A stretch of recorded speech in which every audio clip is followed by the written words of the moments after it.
Por fim, Alice e Martim superaram todos os obstáculos sociais e familiares para viver o seu grande amor. E o Almanaque Latino de hoje vai fazer aquela pergunta de sempre: a novela valeu a pena? Confira o balanço final da história no programa de hoje.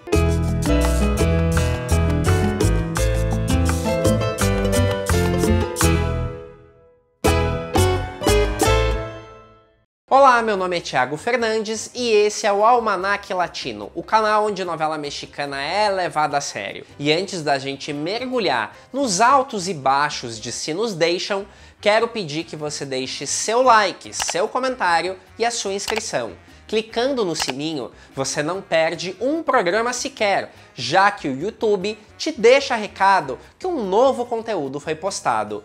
Isso ajuda a nossa comunidade a chegar a mais e mais pessoas. Você não teve a impressão que Se Nos Deixam passou voando durante a exibição pelo SBT? Depois de ter sido meio que adiada naqueles planejamentos malucos do SBT, a novela protagonizada por Mayrin Villanueva e Marcos Ornelas acabou ocupando o bom e velho espaço das novelas da tarde. Não registrou uma audiência que chegou a empolgar, mas foi bem, comparado ao desastre que é a grade vespertina do Silvio Santos. Mas eu quero mesmo é me debruçar no que diz respeito à história e à produção. Recapitulando, Se Nos Deixam é a adaptação da Televisa para Senhora Isabel, uma história escrita por Bernardo Romero Pereiro e Mônica Gudelo para a TV colombiana. Mas esse enredo se tornou popular quando ganhou uma versão da concorrente da Televisa, a TV Azteca,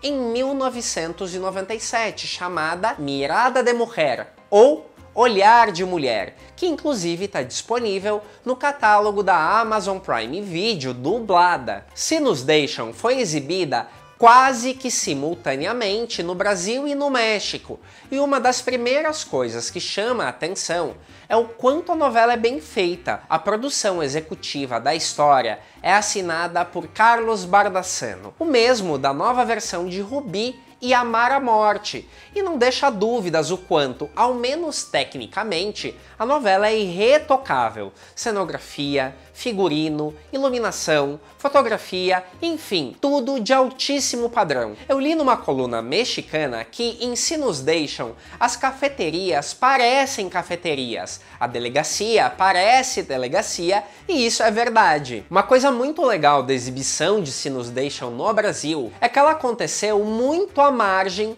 de algum tipo de comparação com as versões anteriores da novela. Além de ter sido exibida faz mais de 20 anos, Mirada de Mujer teve zero repercussão por aqui, e pouca gente lembra ou tem presente. Nesse sentido, dá para dizer que a adaptação de Se Nos Deixam, que corre a cargo do autor Leonardo Padrón, acerta em cheio ao se desprender um pouco da versão de 97 para criar um outro universo cheio de possibilidades. Com enxutos 83 capítulos, Se Nos Deixam foi uma das novelas mais fluídas que eu assisti recentemente.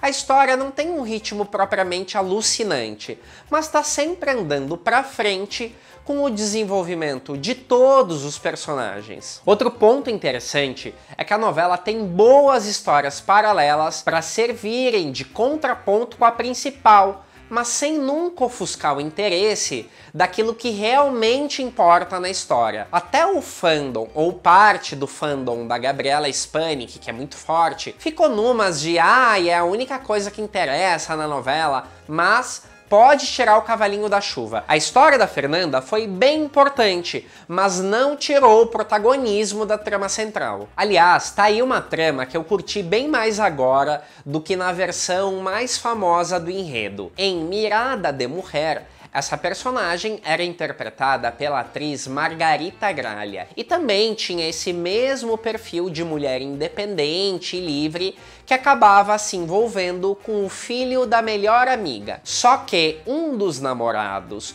contagiava ela com HIV e a personagem simplesmente morria no final. Eles bem que tentaram dizer outra coisa, mas parecia que ser uma mulher solteira e com a vida sexual ativa merecia um castigo. Em 2007, a Telemundo produziu uma versão chamada Vitória, onde Vitória Rufo era a protagonista. Nesse remake, a amiga não tinha HIV e muito menos morria, mas tinha um câncer de mama que extirpava um seio dela. Outro castigo, por ser uma mulher de meia idade esbanjando vida sexual. Entende como numa novela supostamente feminista, esses desfechos pareciam sempre uma punição? Em Se Nos Deixam, a Fernanda não só termina linda e bela, mas segue vivendo uma vida sem ataduras, sem precisar de homem. E Gabriela Spanik é dona de um carisma tão grande que eu sempre acho o máximo ver a atriz em cena.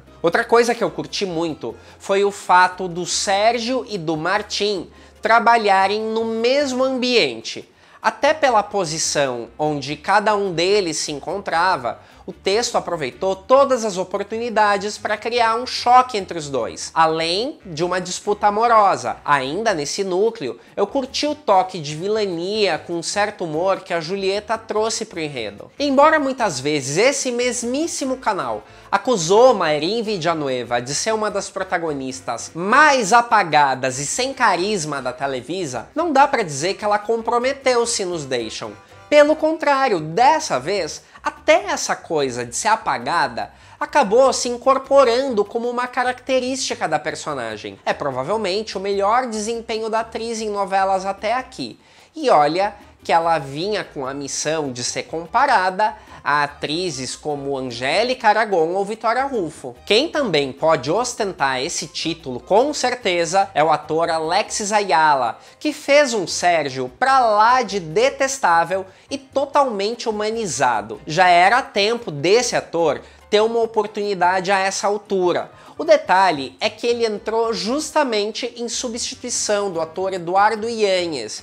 E agora eu penso totalmente que o Sérgio é dele e de ninguém mais. Eu acho que o que jogou contra a novela, no fim das contas, foi a expectativa criada sobre ser ou não uma novela chamada de realista. Eu lembro que num programa que a gente publicou logo nos primeiros capítulos da exibição de Se Nos Deixam, no SBT, ficou claro que agora a novela era produzida pela Televisa. Claro que se você comparar com outros títulos, tipo Mar de Amor, talvez até te dê a impressão que Se Nos Deixam é uma novela realista.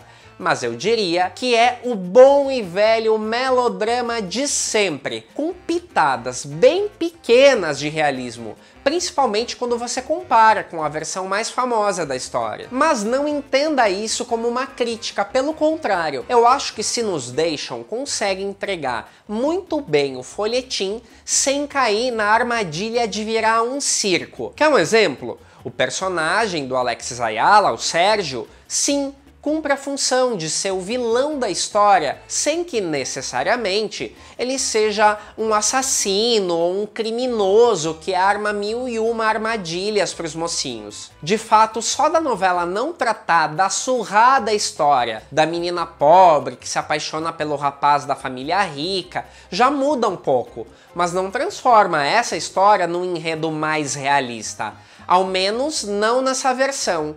Eu costumo brincar que Se Nos Deixam mira em Olhar de Mulher, mas acerta em Piel de Otoño, uma história com uma temática bem similar que a Televisa exibiu em 2005. Essa novela, que foi protagonizada pela atriz Laura Flores, também era uma história sobre uma dona de casa com uma vida aparentemente estável, mas ela era enganada pelo marido e ignorada pelos filhos. As coisas magicamente mudam quando ela conhece um amor na internet. Também existe um trio de amigas, só que uma morre e deixa uma herança para ela. E é aí que eu quero chegar. Assim como em Piel de Otoño, embora a apresentação seja de uma novela realista, a solução dos problemas parece um pouco mágica. No início de Se Nos Deixam, Alice é retratada como uma mulher realmente dependente daquele núcleo familiar. Ela vive para atender os filhos, separar o remédio do marido e as compras, mas sem muita realização pessoal. A ruptura acontece quando ela descobre que o Sérgio tem uma amante. Bom, o que acontece a partir daí é que ela também chama a atenção do Martin, que é o galã da história, e que enxerga na Alice a mulher interessante, cheia de sonhos que ninguém mais enxerga. Os problemas acontecem todos na ordem amorosa, mas eu senti que se a novela queria passar uma mensagem que fosse de fato mais realista, a gente tinha que ver a Alice superar outros desafios. Por exemplo, em nenhum momento a Alice tem um desafio profissional. Ela é diretora de uma fundação que ela nunca pôs os pés, mas a novela fala como se ela tivesse muito direito de ser a diretora ali. Bem aquele discursinho de meritocracia para boi dormir. E as dificuldades financeiras que ela vai enfrentando são do tipo ficar sem motorista, não pagar a conta de luz, muito embora os filhos do Sérgio também moram na casa e a mais velha trabalha, ficar sem ordenado da empregada, por aí vai. E mesmo quando ela perde a casa pro Sérgio, ela não cogita arrumar um emprego como qualquer pessoa faria. No final, ela ainda se realiza como autora de uma peça de teatro, mas o público não acompanhou absolutamente nada do processo, a não ser que o Martin deu um caderninho de presente para ela. Tá vendo como falta um pouco de pé na realidade? Nas subtramas dos filhos, eu já citei também o total conto de fadas, que é a Yara, a filha mais velha, que no primeiro caso como advogada, acredita cegamente no primeiro suposto bandido que fica na frente dela. E eu nunca vou deixar de bater nessa tecla. Ela chega ao cúmulo de ir pro meio da periferia e regar as plantinhas do rapaz. Sobre a Miranda, vestida de rapaz,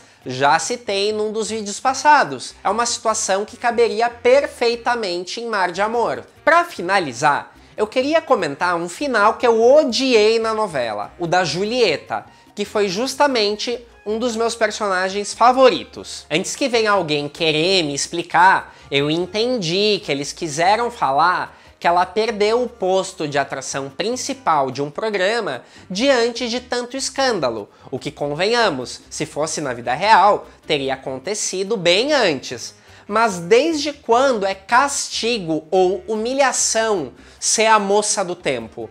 Isso é uma total falta de respeito com essa função que é imprescindível em qualquer telejornalismo. Ainda sobre esse tema, é bacana a novela mostrar os bastidores de um telejornal, já que é raro isso aparecer em novelas. Mas o que mostra ali foge totalmente da realidade. Em que mundo existe um jornal destacar a vida pessoal dos apresentadores na frente das notícias seria considerado de tanto prestígio? Aliás, no jornalismo de Se Nos Deixam, o Martin faz uma reportagem totalmente chapa branca sobre a esposa do chefe trabalhar na fundação do apresentador e é considerado um grande jornalista. Já a Julieta consegue uma entrevista exclusiva com um fugitivo da polícia e é considerada inescrupulosa. Apesar dessa mistura de discurso de empoderamento feminista, que no fundo soa mais como conto de fadas, eu posso dizer que Se Nos Deixam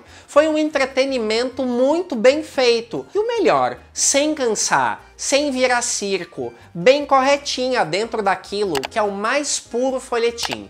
O que você achou? Deixe seu like, seu comentário e até o próximo Almanac Latino.